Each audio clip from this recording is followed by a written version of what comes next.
Olá pessoal, sou o professor Makoto Hirakawa, quinto Dan de Judô, profissional de educação física. Sejam bem-vindos a mais um ciclo, mais uma palestra do ciclo do projeto Despertar do Sensei. E hoje nós vamos abordar sobre um tema que é a iniciação esportiva. O índice nós vamos tratar de alguns assuntos, com relação à iniciação esportiva. Vamos falar do conceito, da importância da iniciação esportiva, a idade ideal para iniciar. Vamos falar um pouquinho sobre desenvolvimento motor, falar também um pouquinho sobre desenvolvimento cognitivo, o papel do professor na iniciação esportiva. Vamos abordar também sobre os fundamentos, do judô, especificamente falando do judô nessa iniciação esportiva, e uma metodologia que nós poderíamos aplicar durante as nossas aulas.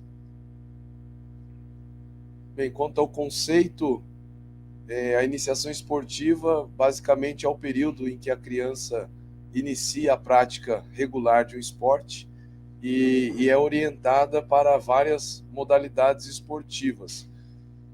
Nós poderíamos até assim citar que há primeiro um preparo, para essa criança, toda uma parte de desenvolvimento dessa criança, de uma forma integral, e para depois encaminhá-la para um esporte. Em algumas situações, em alguns casos, como o nosso caso, voltado especificamente para o judô, e nós vamos ver isso um pouquinho nas metodologias, nós poderíamos já aplicar toda essa parte do desenvolvimento, geral, integral da criança, e já direcionando também as partes técnicas, que são as atividades pertinentes ao judô, do judô específicas, do nosso esporte. Mas primeiro nós devemos fazer todo um preparo, levando em consideração que hoje nós vivemos em um ambiente muito restrito, muito fechado. As crianças, elas vivem em um ambiente muito fechado e ficam impossibilitados de ter um desenvolvimento motor, um desenvolvimento geral. Então primeiro nós desenvolvemos essa parte na criança, e isso pode e deve ser feito durante as aulas de judô. Eu me lembro assim do passado, que eu tenho o costume de dizer que as crianças, elas já vinham praticamente prontas, apesar do judô ser um esporte muito bem trabalhado, tecnicamente, a parte do desenvolvimento de uma criança como um todo, desde do seu ingresso ao esporte e depois ao longo dos anos. Mas há uma diferença muito grande, entre o que nós vivemos hoje e o que nós vivemos no passado. Ou seja, a criança tinha uma infância, Eu sou de uma época que brincávamos bastante na rua, brincadeiras que já proporcionavam esse tipo de desenvolvimento. Então, a criança, ela era, quando chegava num dojo, numa academia, num clube, num projeto, o professor tinha o trabalho de ensinar o esporte, Nos nossos dias, nós precisamos nos antecipar a isso. Como eu disse, as crianças vivem muito num ambiente fechado, e o tempo que eles têm, eles estão nas nossas mãos, e nós temos um papel fundamental para proporcionar esse desenvolvimento na vida delas. Bem, quanto à importância, da iniciação esportiva, os programas de iniciação, elas promovem benefícios para a formação integral da criança, tais como o desenvolvimento físico, psicológico, cognitivo, social, promovendo um estilo de vida saudável na vida adulta. E nós sabemos que as escolas, elas proporcionam, através de inúmeras atividades, esse ambiente para a criança. Quando nós falamos dessa iniciação esportiva, há primeiro uma antecipação desse processo. Então, assim, é desenvolvida várias atividades para que a criança, então, tenha uma desenvoltura, né? Primeiro, por exemplo, eu tenho o costume de dizer hoje que as crianças, elas mal sabem andar, né? Se locomover. Então, muitas crianças andam, esbarram em objetos, derrubam objetos, não tem uma certa noção espacial, não tem noção praticamente de nada. Então, há uma certa preparação, né, e podemos citar aqui o ambiente escolar com as atividades que as escolas proporcionam, inúmeras atividades, tanto na grade curricular, por exemplo, na educação infantil, existe lá na grade curricular uma aula chamada aula de movimento, onde será desenvolvida na criança esse desenvolvimento físico, cognitivo, sociabilização entre as crianças, para que então ela possa ser direcionada para um esporte. Eu volto a frisar aqui o seguinte: nós estamos falando especificamente, né, do nosso esporte, que é o judô, e nada impede que nós, profissionais, possamos já orientar, direcionar e proporcionar esses tipos de atividades para as crianças. Primeiro fazendo essa formação, esse preparo, e juntamente com isso, já inserindo também as atividades relacionadas ao nosso esporte, que é o judô. Então a iniciação esportiva, ela é importantíssima, né? Ela visa direcionar uma criança, né, para um esporte especificamente, porém nós nunca devemos deixar de levar em consideração um preparo para que a criança ela possa receber essa orientação sobre o esporte que vai praticar. E esse preparo, ele de forma fundamental visa formar a criança para que, a exemplo do judô, né, um esporte muito complexo. Eu acho o judô um esporte muito complexo, né, e algumas situações que assim pode causar algum tipo de trauma nas crianças, né, como uma queda mal projetada, uma queda mal aplicada. No momento em que a criança vai aprender uma Wariukemi, por exemplo, ela se lesionar, né? Já tive casos assim de criança ter uma lesão na clavícula por causa do rolamento que foi mal executado, e com isso criar traumas. Então, esse preparo para a iniciação esportiva, ela é fundamental, né? E ela visa uma formação integral do aluno. Como eu disse, e vocês podem acompanhar aí no slide, o desenvolvimento físico como um todo, né? O preparo, a tonificação da musculatura, o fato dela ter uma sustentabilidade com as mãos, com os pés, a parte psicológica, cognitiva, né, que é todo o processo de formação da inteligência da criança e, consequentemente, isso ela vai levar para toda a vida adulta, e a parte social, né, uma sociabilização no meio. Nós conhecemos aí histórias também, convivemos com isso no dia a dia, tanto como praticantes e agora como professores de crianças que eram antissociais, né? Elas simplesmente não conseguiam se sociabilizar, crianças quietas, caladas, introvertidas, e a partir do momento que elas têm um contato, né, com atividade física, com o esporte, e no nosso caso o judô, ela começa a se desprender mais, né, a ter essa sociabilização de uma forma mais normal e comum. Bem, vamos falar um pouquinho sobre a idade, né, ideal para iniciação esportiva. A Sociedade Brasileira de Pediatria, ela recomenda que as atividades sejam iniciadas entre os 5 e 7 anos de idade. Porém, mais importante do que focar na idade é respeitar a vontade da criança, estar atento às características. Uma variável que deve ser medida, né, pelos pais, pelas famílias, a idade para a iniciação esportiva fica entre os 5 e os 8 anos. Nesse período, a criança está em pleno desenvolvimento das funções motoras básicas e fundamentais. Com esse aspecto mais maduro, já é possível colocá-la em programas esportivos e nas suas primeiras competições. Nós vemos que a Sociedade Brasileira de Pediatria ela coloca uma faixa etária, né? E nós sabemos, vamos ver nos slides posteriores, sobre algumas teorias, né, do desenvolvimento motor, desenvolvimento cognitivo, que é de suma importância, né, de fundamental importância. Hoje, nós podemos trabalhar o judô, propriamente dito, com as crianças, até um pouco menos do que os 5 anos de idade.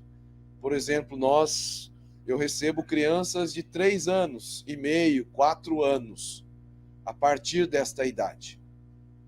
Então, o que é importante? Nós respeitarmos, né, essa vontade da criança, e com isso também, eu vejo que nos nossos dias a gente precisa criar meios, né, para criar meios para a criança ser inserida nesse contexto da atividade física, especificamente do judô. Então, não adianta eu colocar uma atividade muito técnica, né, e puxar muito a criança, sendo que ela não tem compatibilidade de idade para isso.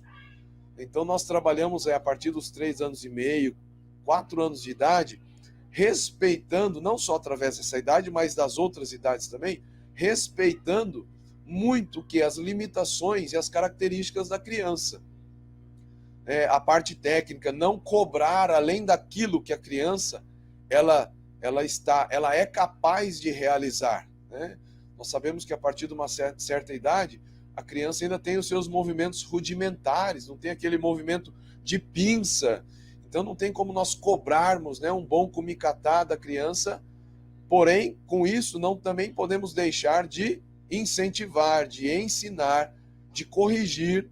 Então, o processo de aprendizado, nós temos que estar falando em todo o tempo, mas proporcionar à criança essa vivência no nosso esporte, especificamente, né, o judô, voltado para essa idade, talvez a partir dos 3,5, 4 anos, porém, colocando atividades compatíveis à idade da criança. E à medida, é claro, que ela vai se desenvolvendo, né, à medida que ela vai crescendo, atingindo mais idade, então tanto a cobrança, no bom sentido da palavra, quanto as atividades inseridas, né, no contexto das aulas, dos treinos, ela torna-se mais específica. Por quê?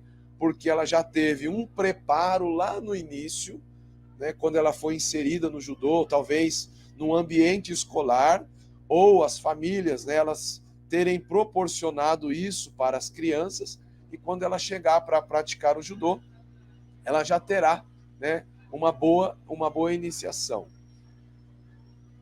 Bem, nós vamos falar um pouquinho também sobre o desenvolvimento motor, que é fundamental, né, na nossa área de trabalho, e ela está dividida em 4 fases. A primeira fase é a motora reflexiva, compreendida desde o período fetal até os 4 meses de vida.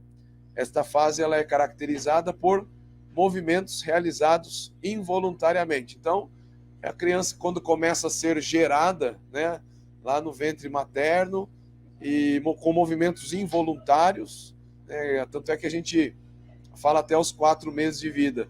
Uma criança, depois que nasce, às vezes está dormindo, a gente percebe que ela começa a sorrir. Então, são alguns movimentos, né, involuntários, que ela, dentro de uma vida normal, ela começa já no processo de desenvolvimento. A segunda fase é a fase motora rudimentar, compreendida do nascimento até os 2 anos de idade. Nessa fase começam a aparecer as primeiras formas de movimentos, né, voluntários. Esses movimentos rudimentares são determinados de forma maturacional e caracterizam-se por uma sequência de aparecimento totalmente previsível. Então é nessa fase que a criança ela começa a tonificar a musculatura, fica de bruço, às vezes ela começa a virar, já vai começando a engatinhar. São movimentos voluntários que parte de si, né? Ela tem o desejo de fazer. Então, através das suas mãos, ela começa a firmar em algum objeto para se colocar de pé, e com isso ela vai se desenvolvendo.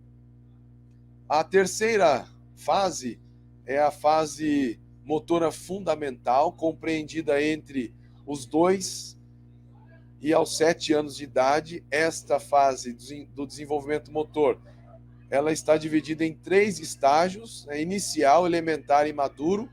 A fase motora fundamental representa um período na qual as crianças pequenas estão ativamente envolvidas na exploração e na experimentação das capacidades motoras de seu corpo, estão obtendo crescente controle para desempenhar movimentos discretos, em série e contínuos, como fica evidenciado por sua habilidade em aceitar alterações nas exigências das tarefas. Então, esta fase motora fundamental, que envolve dos 2 aos 7 anos, né, é a fase da criança em que nós já podemos colocar alguns tipos de atividades, né? Nós lemos aqui que elas aceitam alguns tipos de alterações, né, na exigência das tarefas, ou seja, podemos exigir um pouquinho mais delas, né? Elas já têm uma noção daquilo que está sendo passado.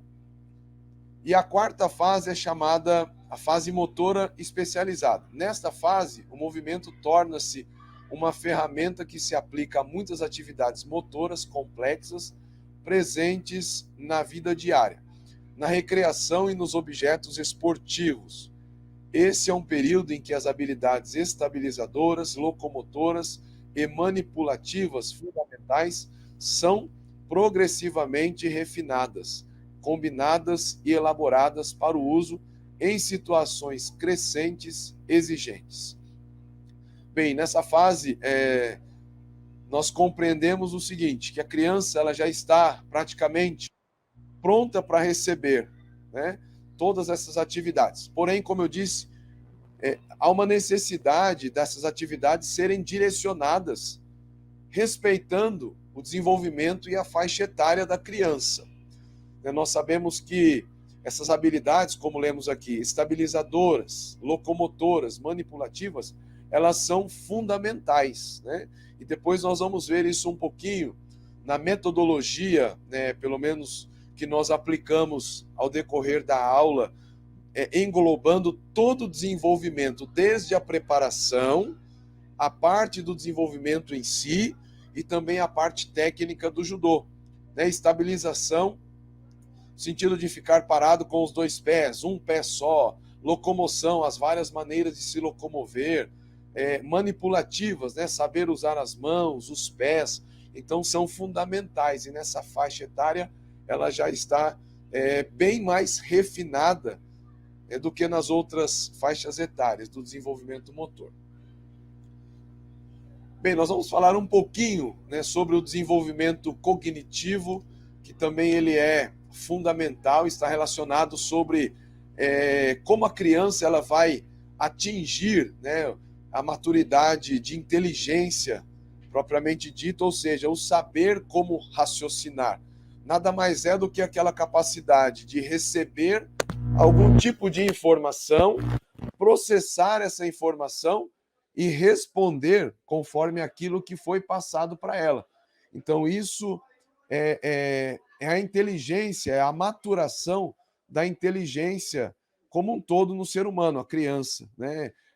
É uma inteligência no sentido de saber processar a informação.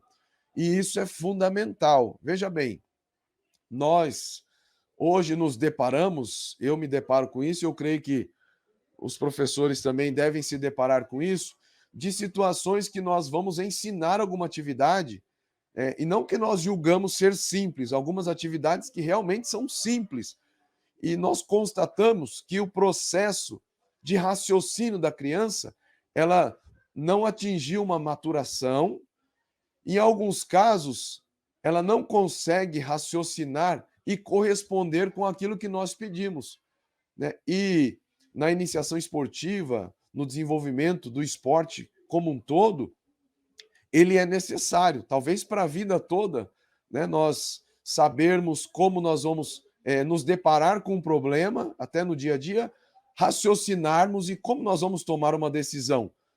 Então, isso está relacionado à parte cognitiva. E segundo Piaget, ele, ao longo dos estudos, ele buscou entender como se desenvolve essa inteligência na criança.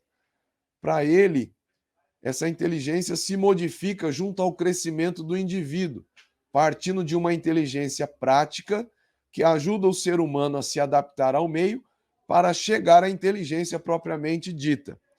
É neste último estágio que a criança já consegue elaborar hipóteses, solucionar situações, problemas e praticar um raciocínio lógico.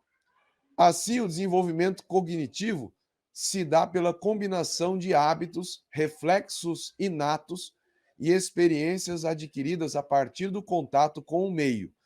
Veja bem, vamos aqui pegar essa última fala. Experiências adquiridas a partir do contato com o meio.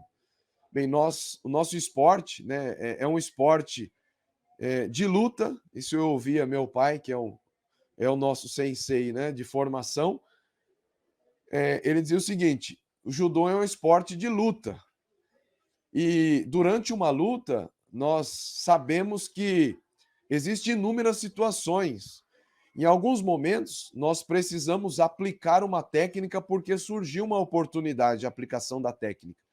Então, essa capacidade de nós reagirmos e tomarmos uma decisão, ela é necessária. E isso ela é adquirida a partir do contato com o meio. Ou seja, nós começamos a praticar o judô, né? Sabemos que nós precisamos tomar algumas decisões, e isso vale não somente para o judô. Por exemplo, durante as aulas nós colocamos algum tipo de brincadeira. E nas brincadeiras, a criança também precisa ter esse raciocínio lógico, né?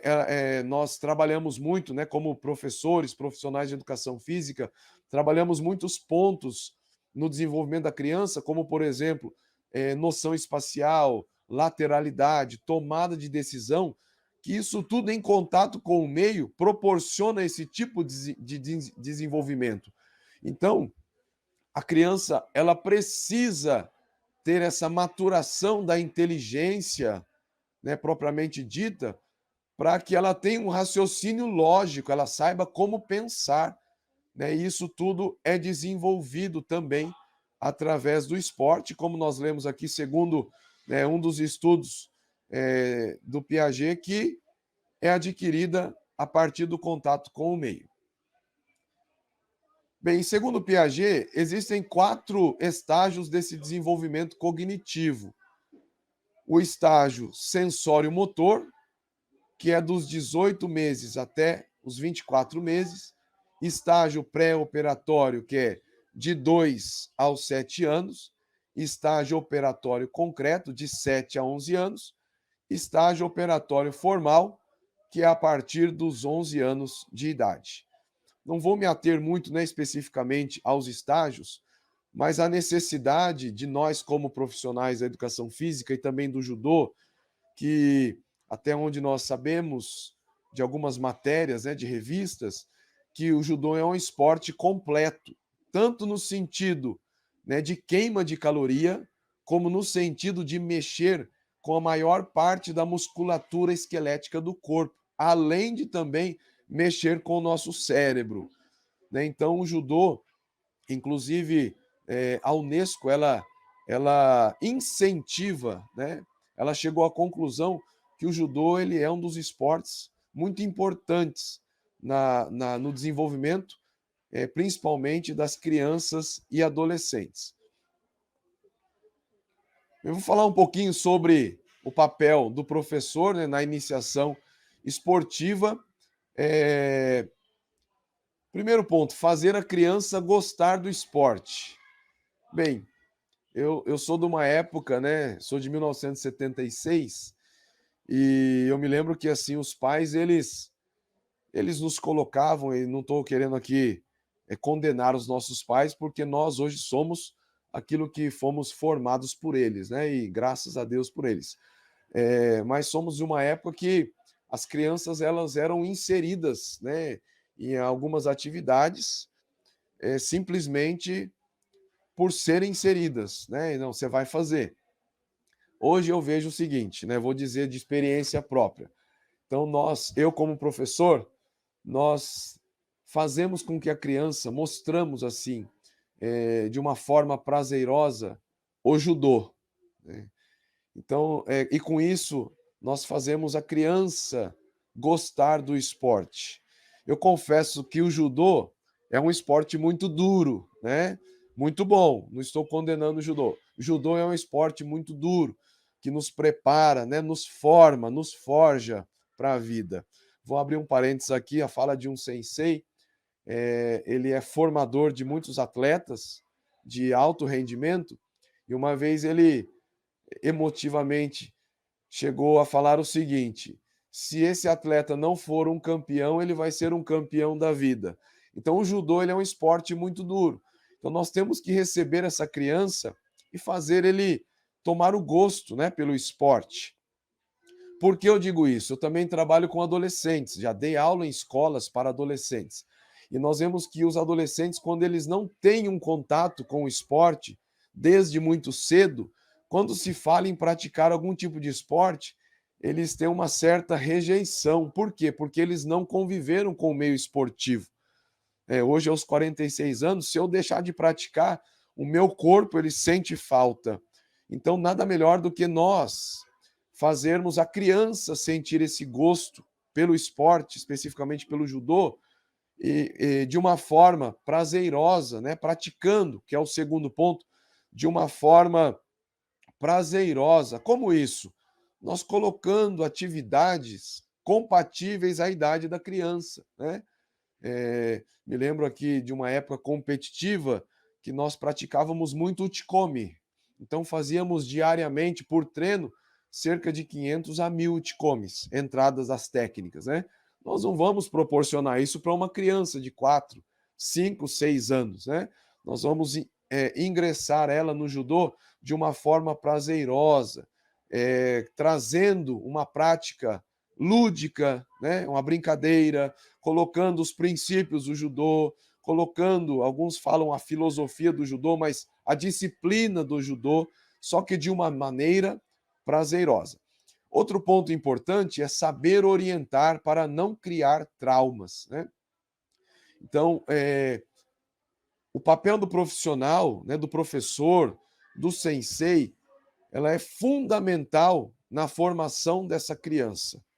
Então, no nosso esporte, é um esporte de projeções, né? Nós jogamos, projetamos o nosso oponente, o nosso colega de treino, durante o randori ou no nagekomi, nageai, durante os treinos.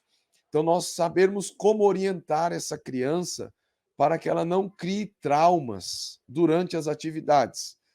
Por exemplo, se a criança cair de mau jeito, então é muito importante, uma dica, né, colocar alguém mais experiente para projetar essa criança no tatame, né, de uma forma bem suave, para que ela não venha cair com um impacto muito grande, podendo até mesmo se lesionar, né? Então, o papel do profissional, do professor, do sensei, ele é fundamental. Se essa criança cair de uma forma errada, uma vez eu tive uma experiência, quero trazer aqui um relato, uma criança treinando com uma outra criança e durante um randori bem tranquilo, né?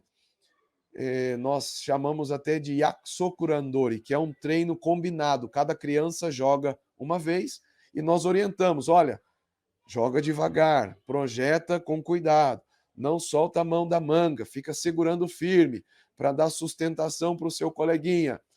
E acidentalmente, quando a criança aplicou uma técnica, a mão da manga, que não estava bem firme, ela soltou. E a criança caiu, não com um impacto muito grande, mas ela se assustou. Depois, no mesmo treino, eu fui treinar com essa criança que havia caído e fui projetá-la. E quando eu apliquei uma técnica, eu já percebi na reação dela, da defesa, né, não por uma defesa natural para não cair, mas com um medo de cair no tatame.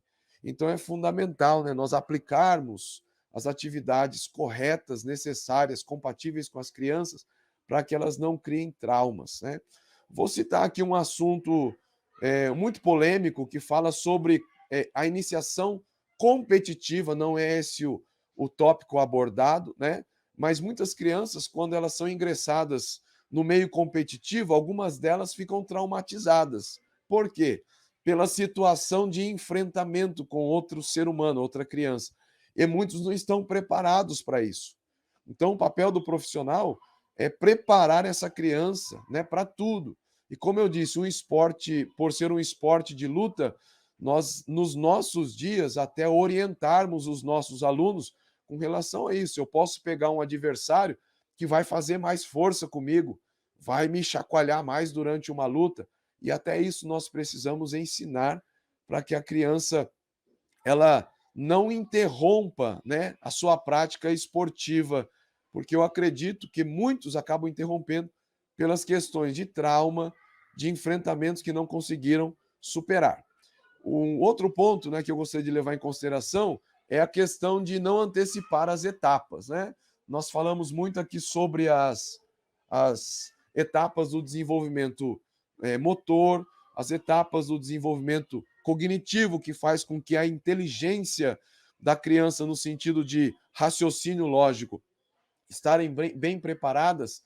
Assim também na área esportiva, nessa iniciação, e no nosso caso o judô, ela é fundamental. Eu não posso pegar uma criança, já colocar ela para lutar. Nós sabemos que a primeira atividade que uma criança aprende assim que ela adentra ao dojo, ao tatame, é aprender a cair. Então ela vai aprender a bater a mão, isso é fundamental. Colocação do queixo no peito para sustentação da cabeça, para não bater a cabeça. Então, como nós falamos no início dessa palestra, há todo um preparo para que a criança ela comece a lutar. E que isso chegue no final do objetivo, ou seja, a luta propriamente dita, sem ela perceber. Quando menos ela esperar, ela já está participando, né? Dos randores, desse Yakusoku Randori, que é um treino combinado, dos treinos de Neoasa, de uma forma prazerosa, fazendo com que ela goste do esporte e sabendo orientar da forma correta. Bem, vou falar um pouquinho sobre os fundamentos, né, do judô. Nós estamos falando de iniciação esportiva e há uma necessidade muito grande de nós trabalharmos, né, como professores de judô, trabalharmos toda a parte básica do judô.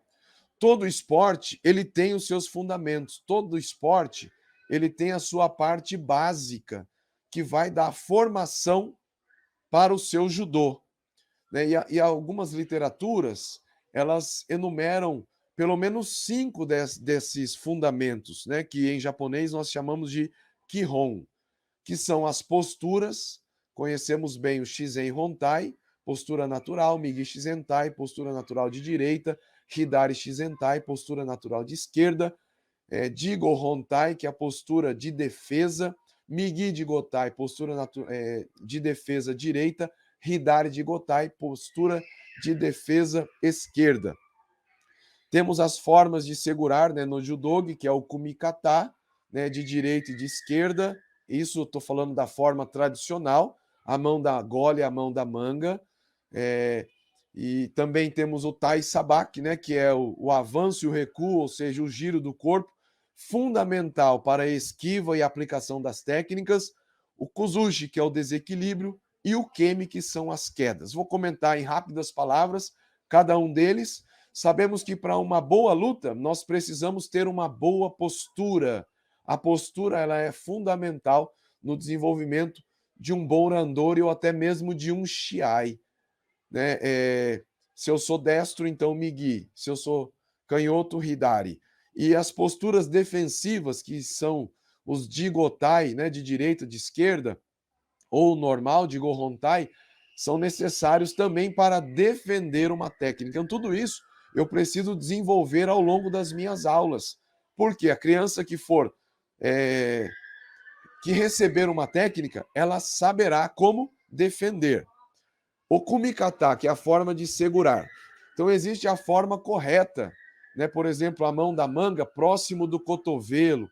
Nós ensinamos a juntar o máximo de pano possível e esconder as unhas para não ficar aparecendo as unhas. Então, esconder as unhas, pegar bastante pano. A mão da gola, na altura da clavícula, perto do pescoço, fazer uma leve pressão com os punhos, não deixar os braços enrijecidos, duros, porque eu estarei fazendo um exercício, uma atividade de isometria. Isso vai me trazer um cansaço maior durante a luta. Né? A pegada ela não serve somente para segurar, ela serve para defender, serve para puxar, serve para eu controlar. E um sensei uma vez disse o seguinte, que uma boa pegada, ela determina uma grande chance de eu conseguir projetar, né, o meu oponente. Então, o kumikata, ele é também fundamental. O Tai Sabaki, que é o avanço, o recuo, o giro do corpo. Inicialmente, nós trabalhamos com 8 formas, né, de Tai Sabaki. Então, alguns deles para defesa, ou melhor, esquiva, né, de uma técnica, e alguns deles para aplicação da técnica. Vou dar um exemplo aqui. Na iniciação do esporte, estamos falando de iniciação esportiva. Na iniciação do esporte, nós precisamos trabalhar esses fundamentos. E eu digo por quê. Quando eu fizer um exame, né, e talvez a partir ali do faixa laranja, verde, é quando nós começamos a ter um contato maior com os katas. O que acontece? Por exemplo, na técnica do Seoi Nage, que é uma técnica de Teuazá, segunda técnica do Nage no Kata, eu preciso executar um Tai Sabaki. E nesse caso, eu uso o Mae Mawari Sabaki, de direita e depois de esquerda. Então, se eu trabalhar isso desde o início na iniciação esportiva, com certeza, quando esse aluno começar a aprender o kata, ele já vai ter uma noção porque aprendeu os fundamentos na iniciação. Outro ponto importante, e talvez aqui é um ponto em que hoje os atletas, os alunos mais pecam, é a questão do kuzushi, desequilíbrio. Não tem como eu projetar alguém se ele não estiver em desequilíbrio. E o desequilíbrio acontece através da minha pegada e a puxada do meu oponente, seja para frente, para trás, para os lados, ou nas diagonais frente, atrás, direita e esquerda. Sabemos que há 8 direções do desequilíbrio. Então, se eu não desequilibrar o meu oponente, eu não vou conseguir jogar. E isso nós aprendemos na iniciação, nos fundamentos. E um outro ponto extremamente importante, como eu comentei, nós aprendemos já no início do judô, que são as quedas, né? Que é o Shirou Kemi, Maio Kemi, Yoko Kemi e o Mawari Kemi. As quedas, elas são fundamentais, porque principalmente nos ajudam a nos proteger durante uma queda. Né? Alguns professores ensinam que durante a queda nós soltamos o kiai, né? O grito. Para quê? Quando eu grito, eu enrijeço toda a musculatura do corpo, protegendo assim todo o corpo. Então o kemi ele é fundamental. Eu creio que todos nós judocas praticamos o kemi desde a iniciação até quando nós podemos, né? Porque às vezes a limitação da idade, limitação física acaba impedindo. Mas o kemi ele é praticado em todos os treinos de judô. Bem, pessoal, esses são os fundamentos, né? Extremamente importante que nós precisamos durante a iniciação é dar muita ênfase e fazer com que os alunos pratiquem incansavelmente, sempre. Vou citar mais um ponto aqui do kemi. A queda, por exemplo, ela tem que ser um movimento tão automatizado que ao levar uma técnica, é fato que ninguém gosta de cair, né? Mas quando nós recebemos uma técnica, a primeira reação é nós protegermos o nosso corpo para fazermos o kemi e cair de uma forma correta, principalmente para evitar uma lesão e uma queda, e uma machucadura. E tem a forma correta, colocação das mãos, dos pés, né? Que nesse caso não vou aqui entrar nos detalhes, pois acredito que os professores, né, conhecem bem os detalhes relacionados ao quê. Bem, vamos falar um pouquinho já, finalizando, né, a nossa palestra sobre iniciação esportiva, sobre a metodologia que particularmente, né, eu trabalho. Eu sei que cada professor tem a sua metodologia e nós estamos compartilhando, né, aprendendo mutuamente e nós utilizamos essa seguinte metodologia. Durante as aulas, né? É claro que não em todas, né? E também proporcionalmente, levando em consideração a idade da criança, nós colocamos uma proporção de atividades lúdicas, atividades gerais e atividades técnicas. Então, eu, particularmente, trabalho da seguinte forma: atividades lúdicas e atividades gerais, eu coloco numa maior proporção da aula, de 100% de uma aula de 60 minutos, por exemplo, de 60 minutos, 40 minutos, 30 minutos de uma atividade lúdica e atividade de desenvolvimento motor.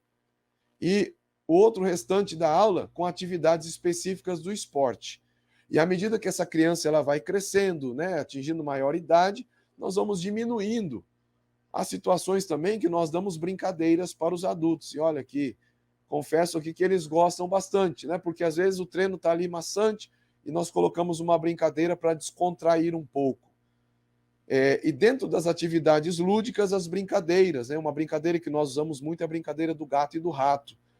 Noção espacial, lateralidade, tomada de decisão, sociabilização, ou seja, eu vou ajudar a minha equipe, trabalho em equipe. Atividades gerais de desenvolvimento motor, a manipulação, locomoção, lateralidade e noção espacial.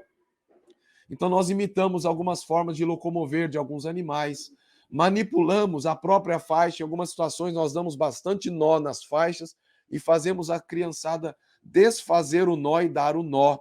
Eu digo isso porque hoje vivemos em dias, né, em que as famílias, para se ajudarem, eles acabam não passando alguns aprendizados para as crianças. Por exemplo, eu instruo as crianças a pedirem para os pais para que os pais os ensinem a amarrar o tênis. Por quê? Amarrar o tênis é uma atividade muito difícil. Mas quando ele aprende a amarrar, ele começa a ter uma noção de nó. Quando ele tem uma noção de nó, ele começa a aprender a atar e desatar a faixa. Isso também deve ter acontecido com vocês. Às vezes uma criança vai desamarrar a faixa, ela não consegue desamarrar o nó. Ela não sabe de uma ponta, de onde vem uma ponta e onde ela está terminando. Então tudo isso é necessário, né? A manipulação, a locomoção e as atividades lúdicas. E as partes técnicas, falamos dos fundamentos, então os ukemis, né, o kumikata, forma de locomover, tai sabaki, as técnicas propriamente dito. Bem, pessoal, essa é a metodologia, né, que eu uso especificamente, aquilo que nós aprendemos, né, do nosso sensei, do meu pai, e nós levamos isso para também as nossas aulas. Espero que possa contribuir, né, somar com as atividades que vocês também desenvolvem. Bem, vou falar um pouquinho da biografia, né? Eu sou professor quinto dan, profissional de educação física, pós-graduado em gestão de centros poliesportivos, pós-graduado em condicionamento físico e desempenho infanto-juvenil e atualmente fazendo uma MBA em metodologia Brasil-Japão. E constantemente, né, estudando e treinando também o judô. Quero aqui finalizar fazendo alguns agradecimentos, né? Quero agradecer a Deus, primeiramente, pela vida, por podermos estar aqui compartilhando desse momento, trocando informações. Quero agradecer meu pai, né, o Sensei Hirakawa, que foi o nosso formador, nos direcionou também para o judô e agradecê-lo por tudo isso. Sou muito grato a Deus pela vida dele, por ter nos forjado e direcionado, né, para o judô. E tudo que nós sabemos hoje, tenho certeza que foi desenvolvido através do meu pai, do Sensei Hirakawa.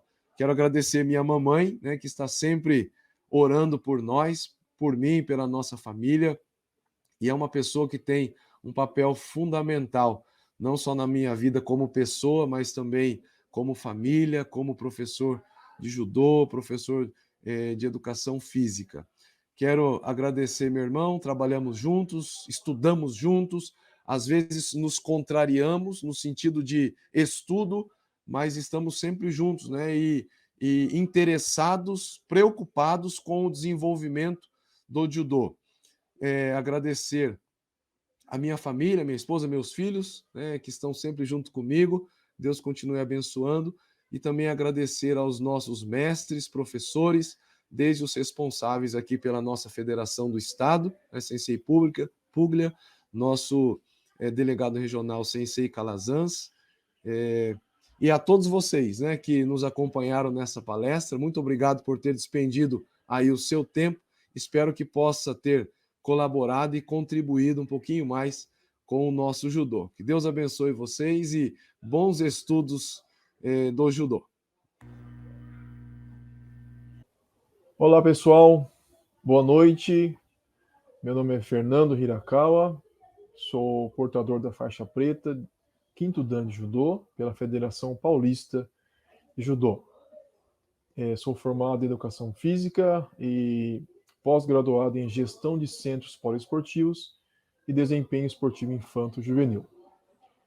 Eu quero agradecer a Deus, primeiramente, por essa oportunidade, agradecer a todos os mestres que fazem parte desse projeto, e nós estaremos falando sobre o judô escolar. O judô escolar, ele já é muito antigo no Brasil, né? Pelo menos aqui na nossa cidade, em São José dos Campos, ele já existe, já é praticado em muitas escolas há muitos anos. Mas isso foi formalizado em fevereiro de 2020, quando Brasil e Japão firmaram um acordo para que ambos os países pudessem intensificar a prática do judô, né? Além disso, o nosso país e o Japão querem estimular a cooperação bilateral nas áreas de medidas antidoping, medicina esportiva e o engajamento de idosos e pessoas com deficiência no esporte. Então, é muito mais abrangente do que nós estamos acostumados, né, a falar e a pensar em judô. Nesse acordo, a visão do Brasil é expandir a prática do judô entre as crianças em idade escolar, ou seja, que as escolas tenham o judô inserido na prática do dia a dia. Também acredita-se que o esporte, em geral, é a melhor ferramenta de transformação da vida humana. O esporte forma cidadãos e transforma realidades. A visão do Japão é que o judô é muito importante para a cooperação entre os países. O Japão considera o Brasil como um país muito forte na arte marcial, né? Haja vista as conquistas que nós tivemos em campeonatos mundiais, em Jogos Olímpicos. O judô é um esporte que, em todas as Olimpíadas, a partir de 1984, tem trazido medalhas para o nosso solo. Então, somos considerados um dos países mais fortes, mais expressivos nessa modalidade. Existe também a cooperação para que o governo brasileiro, semelhante ao entendimento nosso, para que se introduza a modalidade no currículo das escolas públicas. Porque através dela, do judô, na modalidade judô, pode-se aprender disciplina e respeito. E isso tem um valor muito educativo. Posso dizer aqui, com conhecimento de causa, que no Japão, todas as escolas em que eu tive contato, todas elas tinham um dojo, seja para a prática do judô ou de outras artes marciais que eles também praticam lá. Então, o judô é muito bem visto como uma modalidade que visa disciplina e também o respeito. Nós sabemos que na nossa sociedade, e não só aqui no Brasil, mas no modo geral, no planeta Terra, né, a disciplina e o respeito têm se perdido, com o passar dos anos, dos tempos. Mas o judô, ele visa justamente resgatar essa tão importante tradição, né? A disciplina para consigo mesmo, os que são atletas mesmo, tem que ter uma disciplina muito grande. Posso aqui citar, primeiramente, o treino intensivo isso em alto nível, né? O controle do seu peso corporal, enfim, são inúmeros os, os itens que nós temos que ter disciplina. O respeito é outra coisa também que nós temos que prezar muito nas nossas aulas de judô. Eu quero dizer aqui também para todos nós que, no meu modo de ver e de pensar e também de trabalhar, o judô escolar ele não pode ser dissociado do que é ensinado nas academias e nos clubes. Não é porque é um judô escolar, muitas das vezes com uma carga horária bem menor, né? Tem escolas que eu dou aula que é uma vez por semana. Tem escolas que o tempo é bem reduzido. Mas o importante é que está tendo essa abertura para o judô. E o que eu quero frisar aqui é que nós não podemos diferenciar uma coisa da outra. No meu entendimento, o que é ensinado nas academias e clubes também devem ser repassados nas escolas, dadas as devidas proporções. Né? Eu sempre digo que o que eu ensino na academia é o que eu também passo na escola. O que vai mudar muito é a intensidade daquilo que está sendo feito, a quantidade de técnicas, mas o conteúdo ele deve ser o mesmo, porque um aluno de uma escola, se ele for ali conquistado pelo judô, ele com certeza ele vai procurar uma academia para dar continuidade ao seu treinamento, aos seus estudos. E nós não podemos, como professores, como ensinadores, nós não podemos privar esse aluno disso, não é mesmo? Então, nas escolas, o que eu trabalho, o que muitos professores também trabalham, as saudações. As saudações, elas são muito importantes no ambiente da escola. O judoca, ele é conhecido pela sua postura, né? Como é a sua saudação, como ele se comporta sendo um judoca no ambiente da escola, né? Depois das saudações, nós temos a responsabilidade com o judogi.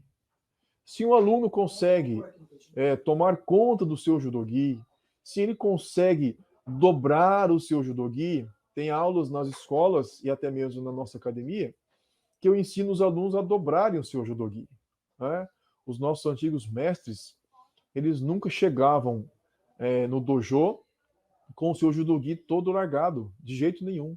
E nós não podemos perder essa tradição. Até porque, na minha visão, é que se o aluno consegue dobrar o seu judogi, ele vai conseguir dobrar também o seu uniforme na sua casa, ele vai dobrar as suas roupas, ele vai conseguir arrumar a sua cama após levantar. Então, tudo isso é levado de dentro do dojo para fora. Tá? Terceiro item aqui relacionado é a sua postura entre e com os colegas, sejam eles praticantes ou não, no âmbito da escola.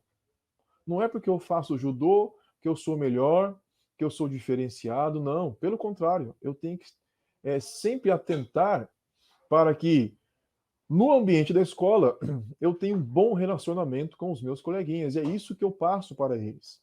Depois nós temos um bom relacionamento com os professores, né? Não adianta, eu sempre digo isso, não adianta você dizer Hai Sensei para o professor de judô, mas lá na sala de aula você desrespeitá-lo, não tem como. Isso não faz parte do caráter de um judoca. O relacionamento também com os familiares, isso já é fora da escola, né? Então ele tem que levar isso.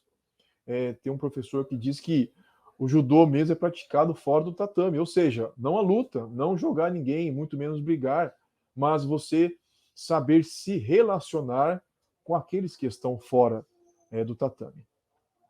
Partindo do princípio, então, que tudo deve ser ensinado igual, em igual forma, dadas as devidas proporções, eu respeito aqui, o que ensinar, então, no judô escolar, nas escolas?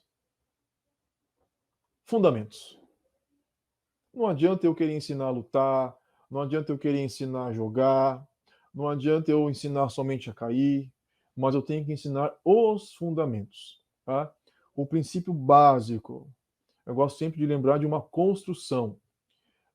Muitas das vezes, uma construção, um prédio, o que dá base para esse prédio é o que está embaixo da terra. E ninguém vê. É o fundamento. É uma boa estrutura, né? São ali, é o alicerce daquela construção. Então, quanto mais alto é o prédio, mais fundo tem que ser as suas fundações, certo? Então, o judô não é diferente. Então, ensinem, meus amigos e colegas, ensinem os fundamentos, que nós vamos ver aqui a seguir. Agora, como ensinar isto, né? É claro que não basta eu chegar e ensinar a segurar, eu ensinar a cair, eu ensinar a jogar, eu tenho que ter uma vivência muscular, um fortalecimento muscular para que eu possa, assim, desempenhar as funções. Todos aqui devem saber que o judô exige de toda a musculatura do nosso corpo. Né? Quem é praticante de judô aqui sabe que no comecinho, ou quando se está parado há muito tempo e vai treinar, depois no dia seguinte está doendo tudo. Não é isso? Dói tudo. Porque o judô exige esse comprometimento muscular do corpo todo. Então, faz-se necessário o fortalecimento dos grupos musculares. Eu não vou falar aqui, e não quero falar aqui, de musculação, de levantar peso, não, no momento não é esse ainda, né? Mas nós podemos utilizar dos próprios exercícios do judô, que vão fortalecer os grupos musculares dos nossos alunos, pequenininhos, ou não, né? Adolescentes, até mesmo jovens e adultos que que ingressam na academia.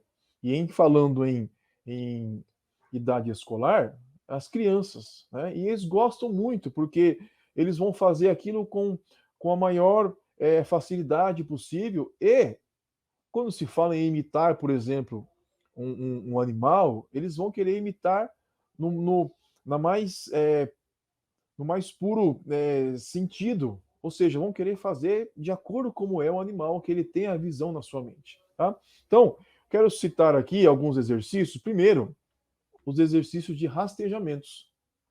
Esses exercícios, que é o jacaré, o camarão ao contrário, o camarão lateral, entre outros, né? São exercícios que darão base para a luta de solo, que é o Neuazá. Né? Um aluno que ele tem habilidades nesses exercícios, ele com certeza vai ter uma base muito forte no Neuazá, que é a luta de solo. Então, para exemplificar isso, nós vamos assistir agora um vídeo mostrando esses exercícios. Esse é o exercício do jacaré.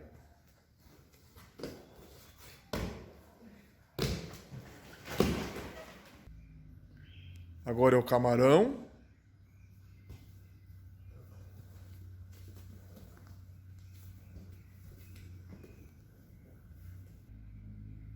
Camarão ao contrário.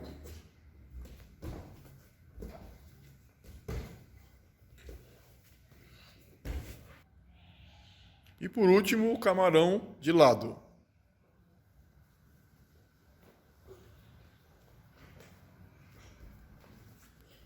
Dando continuidade agora ao fortalecimento do corpo do aluno, nós temos os exercícios de locomoção, imitando os animais. Como vocês podem ver aí, nós fazemos o camelo, apoiando as mãos e os pés no tatame, vai se locomovendo.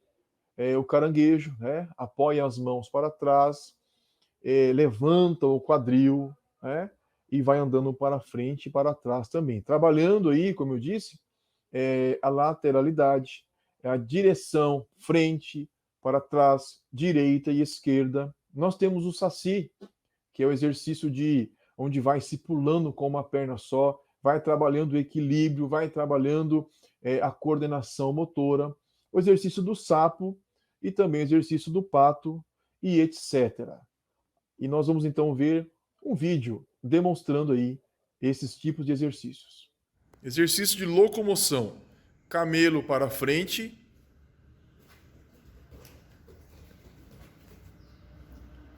E para trás.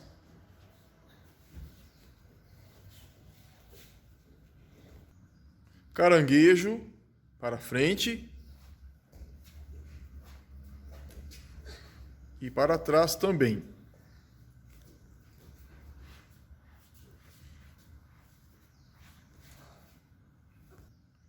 Saci pererê, que é pulando com uma perna e depois com a outra perna. Exercício imitando o sapo, também para frente e para trás. E o exercício do pato, para frente e também para trás. Passando agora para os exercícios de rolamentos e as quedas, né? Nós sabemos que o judô ele é composto por quedas. Eu tenho para mim que a queda é o ponto forte do judô, né? Que você vai se proteger com a queda correta. Então nós temos os rolamentos para frente, para trás, a famosa cambalhota, não é isso? Temos as esteiras também para ambos os lados, como eu falei anteriormente, e as quedas específicas, que são os ukemis. Nós vamos ver um vídeo também mostrando esses rolamentos.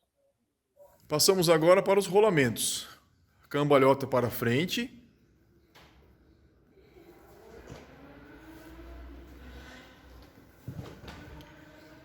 Para trás.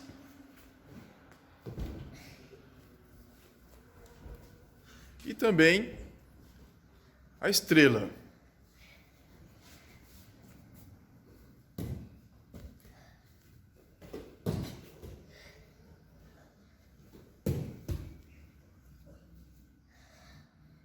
Vamos lá, passando então para os fundamentos, propriamente dito, nós temos Urei-ho, que são as saudações.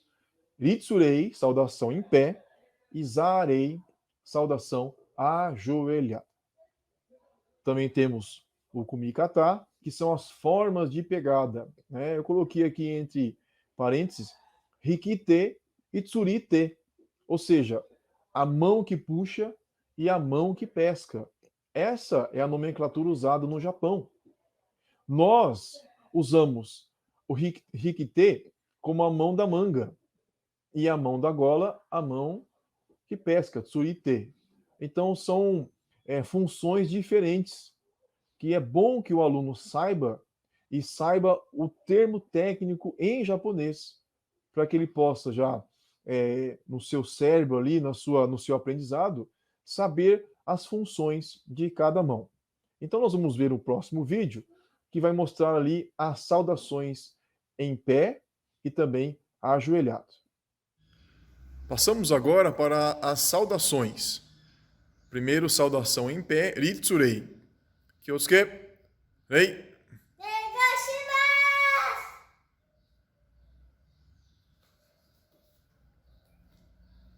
Kyosuke, rei. Saudação ajoelhada, Zarei.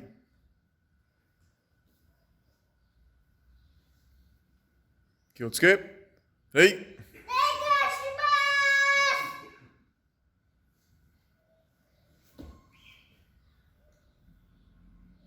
Continuando aqui nos fundamentos, nós temos agora Shintai, avanço e recuo, ou a movimentação do judoca. Os mestres antigos diziam o seguinte: dá para se conhecer um bom judoca, não um campeão, mas um bom judoca, pela maneira como ele se locomove no tatame.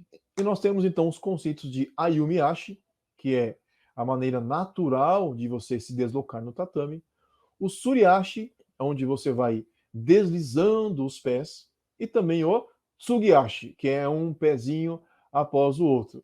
Interessante que esses dias na academia, nós treinando essa maneira de andar, um aluno disse assim: Sensei, o Tsugiashi é muito fácil.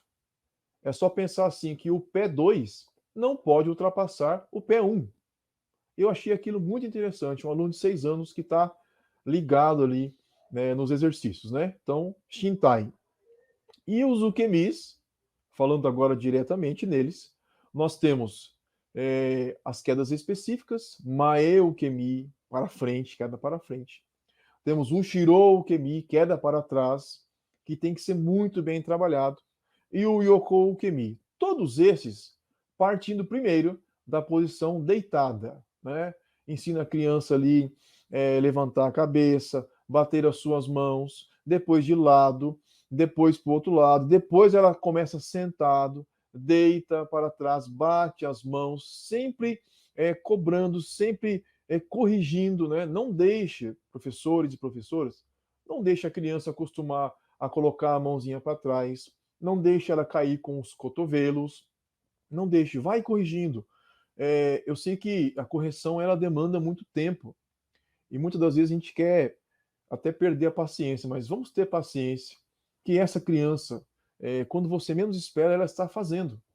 E se ela fizer errado desde o começo e a gente não corrigir, nós vamos perpetuar o erro. E depois, para corrigir, vai ser muito complicado. E depois, por último, nós temos o Zenpo Kaiten Ukemi, ou Mae Mawari Ukemi, que é a queda específica do judô.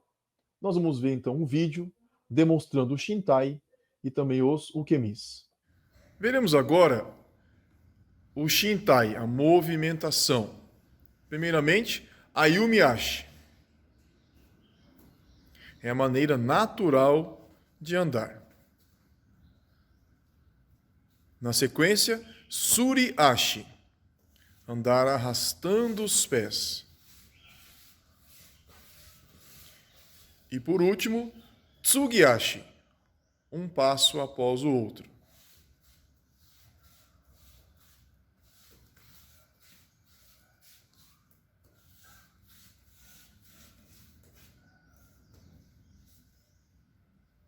Partindo para as quedas específicas do judô, nós temos Mae Ukemi, queda para frente.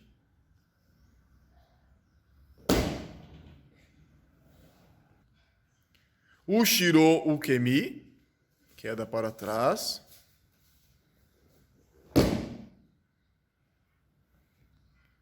Yoko Ukemi, queda para o lado.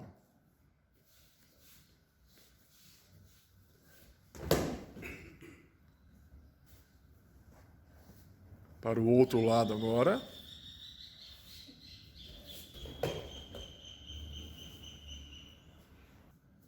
E o Zenpo Kaiten Ukemi, ou Mae Mawari Ukemi. Também para ambos os lados.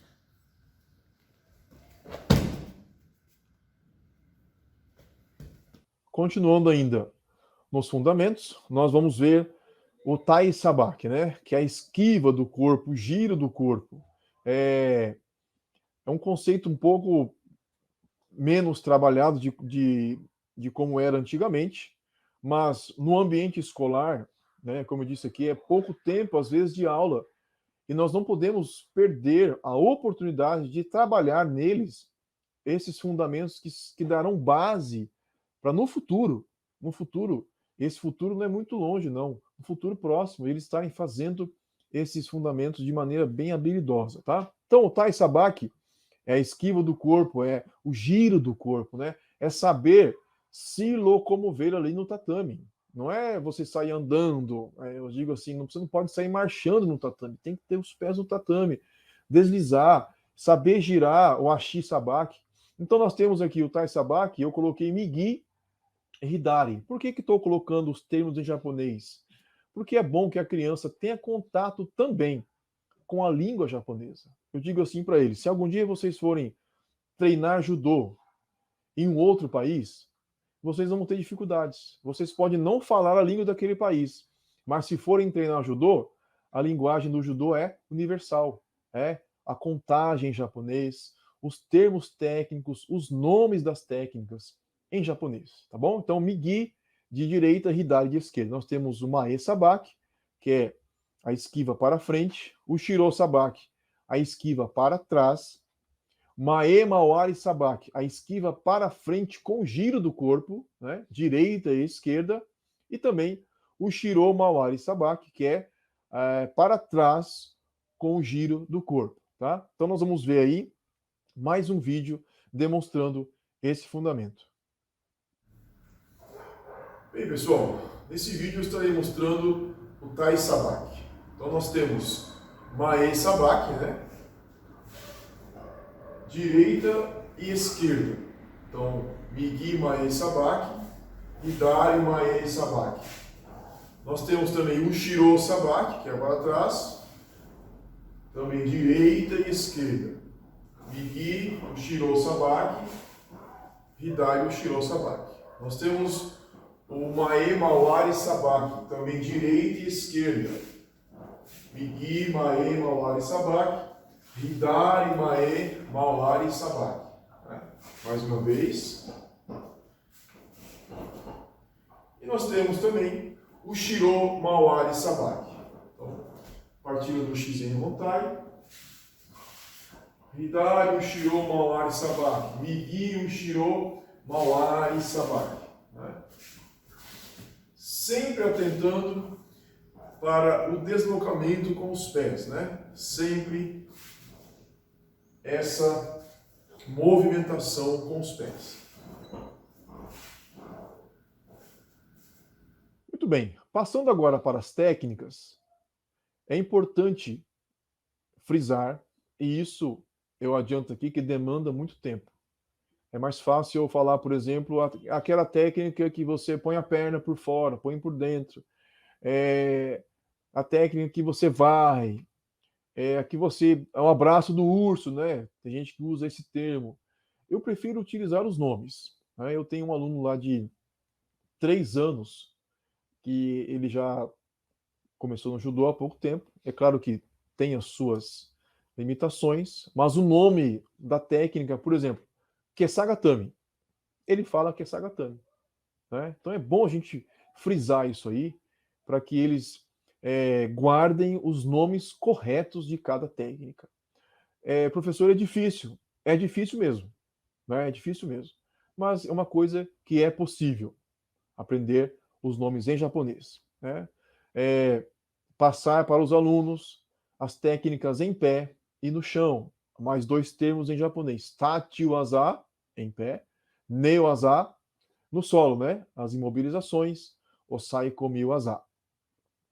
Sutemis, né? As quedas de sacrifício, ou melhor, as técnicas de sacrifício, eu não recomendo nessa idade escolar, por conta de lesões, por conta de serem muito complexas. Então, Sutemis eu não aconselho.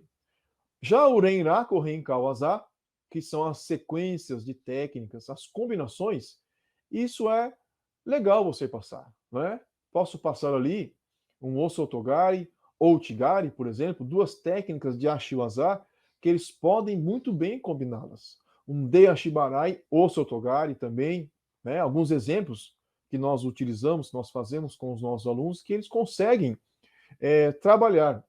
E no caso, por exemplo, do Osotogari ou Tigari, ou vice-versa, ou Tigari ou Sotogari, observe que ele vai estar usando a mesma perna, tanto para fazer o gari no Outigari, como para fazer o gari do Osotogari. Agora, se ele for fazer de Ashibarai ou Sotogari, ele vai ter que utilizar as 2 pernas. Já é um outro ponto importante do fundamento, em que ele vai treinar e vai trabalhar os 2 lados do corpo. Né? Então, isso é muito importante e lá na frente vai fazer uma diferença muito grande. Então, o Renraku Waza, eu acredito que nós podemos utilizar sim. Kaeshu Waza, os contragolpes. Contragolpes também eu não aconselho que se ensine agora, nesse momento escolar, não é? Porque é muito complexo também o contragolpe. O outro tem que fazer uma técnica, é necessário eu fazer primeiro a defesa para depois utilizar a outra técnica. Então, isso, nesse momento, eu não recomendo. Mas, se vocês tiverem aí habilidades aí, alunos que consigam também, eu não vejo dificuldade. Importante aqui, no judô, não digo nem judô escolar, mas para o judô, né? Você repassar, meu querido professor e professora, as informações históricas do judô. Né? Não é somente você vestir o seu judogi, amarrar a sua faixa, cumprimentar para entrar, lutar, jogar, cair, lutar em pé, lutar no chão. Eu acredito que é necessário nós sabermos da onde saiu o judô, né? Por que isso foi criado. Né? Então, essas informações históricas do judô, elas são muito importantes. O fundador, né, o mestre Jigoro Kano, as datas em que isso aconteceu, isso é muito importante. Também repassar para os nossos alunos o judô no Brasil, quando chegou, quem trouxe, os professores renomados, as regiões, isso é muito importante. Agora, tão importante quanto as anteriores, isso para a questão de valorização dos mestres e professores, como disse lá no comecinho da nossa conversa, sobre o respeito à disciplina, é a história do judô no local. Ninguém chegou ali por acaso, ninguém está ali porque caiu de paraquedas, me desculpe a expressão. Todos que estão na frente de alguma academia ou são responsáveis por algum polo de judô, eles tiveram um longo caminho na sua vida. Então, é muito importante, professor, você frisar para os seus alunos a história do judô na sua cidade, no seu estado, dar honra, né? Isso é bíblico, dar honra a quem tem honra, aos professores, aqueles que desbravaram, né? Se hoje nós estamos aqui com essa tecnologia, alguém trabalhou muito duro para que nós chegássemos nesse ponto. É importante também passar para os nossos alunos os principais atletas, né?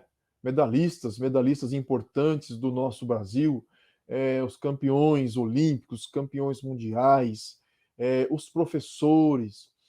Às vezes, também acontece que tem um atleta ali da cidade que eles não conhecem, né?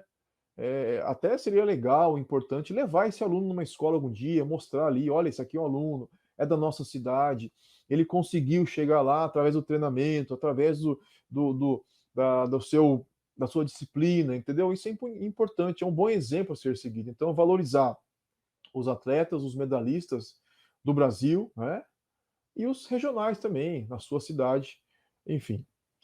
E partindo agora para o final, né, eu quero aqui agradecer a Deus, né, pela vida, pela saúde, pela família, pelos amigos, etc. Né? Esse etc. aqui, teria que escrever muita coisa aqui. E uma coisa que eu quero falar aqui antes de nós continuarmos é que nós tivemos um momento muito delicado. Né? Esses últimos 2 anos foram momentos em que muitos de nós, professores, nós ficamos sem vestir o judogi. Né? Eu mesmo, em nossa academia, nós ficamos 5 meses sem vestir o judogi. E alguns outros, infelizmente, nem voltaram mais a vestir o judogi. Mas o que eu quero dizer é que no ambiente escolar, em virtude disso que nós passamos esses 2 anos passados, meus caros professores e professoras, a criança na escola, muitas das vezes, ela quer somente alguém para conversar. Eu tenho notado isso em algumas escolas que eu voltei a dar aula esse ano. Muitas crianças que eles não estão nem tão interessados no judô, mas eles querem alguém para conversar. E esse alguém é você, é o sensei. É o sensei que às vezes dá bronca, mas é o sensei que também acolhe, né? Que às vezes dá um abraço. Esse é o tipo de pessoas que essa criança está esperando encontrar em cima do tatame. Né? Então eu peço a vocês e a nós todos, que nós sejamos bons ouvintes nesse momento. Uma criança, ele não tem como se expressar de outra maneira, às vezes ele bagunça muito, e a gente, querendo manter ali a disciplina do judô, a gente acha ruim, fica bravo, mas eu tenho vivenciado isso, crianças que eles só querem conversar. Né? Então, aqui eu dei até um intervalo aqui nos meus agradecimentos, lembrei desse item muito importante. Vamos dar ouvidos para os nossos pequenos, né? Porque com certeza lá na frente eles vão agradecer por isso, por nós termos dado ouvidos para eles. Então eu agradeço a Deus mais uma vez, né? A minha família, minha esposa, as minhas filhas. Agradeço ao meu pai, o próximo agradecimento aqui, o meu pai que nos ensinou, nos encaminhou, nesse caminho suave, não é isso? Agradeço mais uma vez aqui, então, meu pai, que até hoje, meu pai é o 8º Dan, até hoje ele ainda puxa minha orelha e me ensina alguma coisa, e eu sou grato por isso, meu pai. Agradeço ao meu irmão, Sensei Makoto Hirakawa, como nós trabalhamos juntos, treinamos juntos a vida toda, viajamos juntos, hoje damos aula juntos, participamos de cursos juntos, um ajudando o outro, um corrigindo o outro, um chamando a atenção do outro, porque nós queremos sempre fazer o melhor pelos nossos alunos.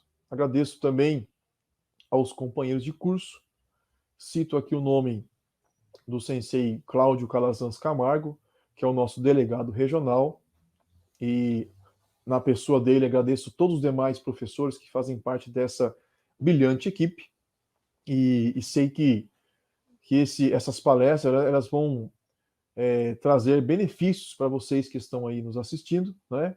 Agradeço aos mestres, mais uma vez aqui, sou Gabi Sensei, nosso mestre nono Dan, faixa vermelha, com muito respeito, e também agradeço ao Sensei Alessandro Puglia, que é o presidente da nossa Federação Paulista de Judô.